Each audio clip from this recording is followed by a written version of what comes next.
We've got breaking news in the case of the two Kansas moms, Veronica Butler and Jillian Kelly, who were murdered while on their way to pick up Butler's two kids in a custody visit that turned deadly. We've been covering this one for weeks. Veronica had been in this nasty custody battle with the paternal grandmother of her children, Tiffany Adams, who was arrested on April 13th, along with three others.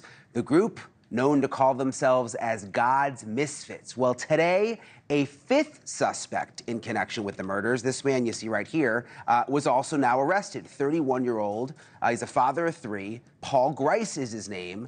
And we're told that he confessed to police yesterday that he was involved in the planning, the killing, and the burying of the moms. Also, I have some exclusive new information on how the women were murdered. I want to bring in NewsNation national security contributor, retired FBI special agent, Tracy Walder. Tracy, it's always good to see you. First thing I want to ask you, I thought it was interesting with Paul Grice, the fifth arrest now. Police are saying that he also confessed, that they went out and interviewed him yesterday, and that he confessed to his involvement. Grandma Tiffany apparently also confessed. Why do you think they're all confessing? I mean, a lot of times you'd think they'd just stay silent. So that's a great question, Brian. It's good to see you. I think a lot of this really goes back to that God's Misfit affiliation, and that has to do with being sovereign citizens. And they feel that what they did needed to be done and was necessary because they don't trust the government. They don't believe in the government. Therefore, they needed to intervene. I'm not saying that's right, but I think that's where their mind's at in regards to these confessions. The other new information we're able to confirm now, Tracy, is that the two victims were not shot.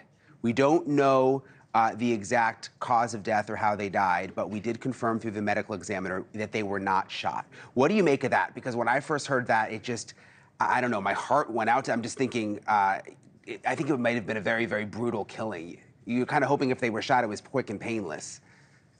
Yes, you're absolutely right. And that was something that I talked about with Dan Abrams a week or two ago, kind of really discussing why it took so long, quite frankly, to identify their bodies. And I want to be sensitive about this, but there's rumors, I don't know if it's true or not, that there was a broken hammer at the scene. And if that is the case, then it sounds perhaps they were bludgeoned to death. And that takes time to really figure out identifications with dental records. And so that's what I felt all along, is that they were not shot.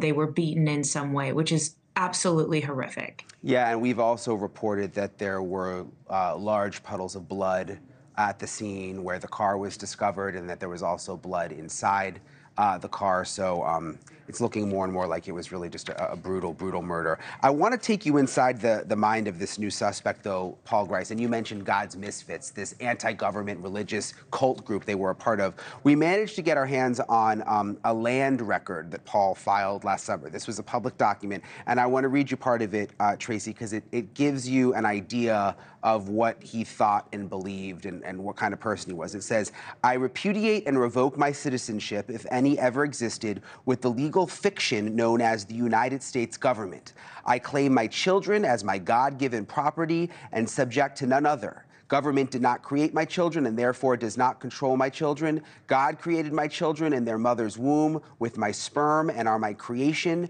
my property, and I waive none of my God-given rights or duties in the upbringing of my offspring." So this is something that this fifth suspect filed as part of a land record, but I guess this just goes back to the God's Misfits group. It kind of shows you what these folks were believing.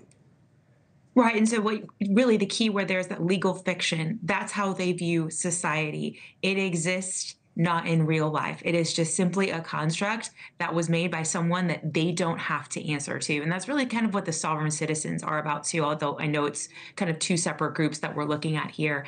And as a result, they have a tendency to take the law into their own hands. And I think in this case, they believed every step of the way that the legal system was taking these kids from them, and they needed to get these kids back because those kids were their property and belonged to them in this sort of world simulation. Wow, just disturbing. You saw the five suspects now. There's now five suspects. I mentioned that Grandma Tiffany confessed early on in a recorded statement. Do you think that she's the mastermind from what we know behind this whole thing.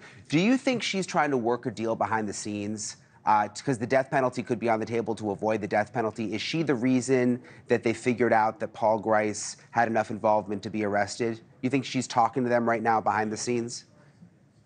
Yes and no. So you have to remember, this is a group that doesn't like the government. So I actually am thinking that they're not being compliant with Mm. the government, quite frankly, because they don't trust them, they don't believe in them, and they don't think they have any power over them. So I would be, and I could be surprised, right, that she's just rolling over and admitting everything and turning suspects over. I think this came from the 16-year-old daughter, and they were trying to track him down. And my guess is it was difficult to track him down, and that's why this took a bit longer. But I'm not sure that any of them are flipping on each other yet, simply because of their mistrust of the government and the legal system. Yeah, and I was out there, Tracy, talking to a number of people. Everybody knows everybody out there, and heard the same thing and over again when it came to Grandma Tiffany and her boyfriend Tad, that people were intimidated by them, got a bad vibe many times. But in terms of Paul Grice, the fifth suspect, we heard a lot of really nice things, that he was a family man, that he was a hard worker, that they didn't really think he was involved. So the community seems to be really, really shocked by this, Tracy. I mean, look, it's hard to sometimes know what someone's doing behind closed doors, right? And if this is someone that did share that core ideology, he may not have been an aggressive person. He may not have been a violent person. But when it comes to children, and again, he stated in that statement, they are his property and his property Mm. alone, they will do violent things. Any chance you think that there could be more suspects involved? Because they In said it's my an open opinion, investigation, so. in my opinion, no. I don't know that there's going to be any suspects directly involved in the murders themselves, but there may be other kind of co-conspirators that may come out as a result of this. But I think the main murder suspects, those who participated in the deaths, are in custody now. Hey, thank you for watching. Please go to newsnationnow.com, newsnationnow.com, and you can find News Nation on your television provider. And don't forget to click the red subscribe button down below.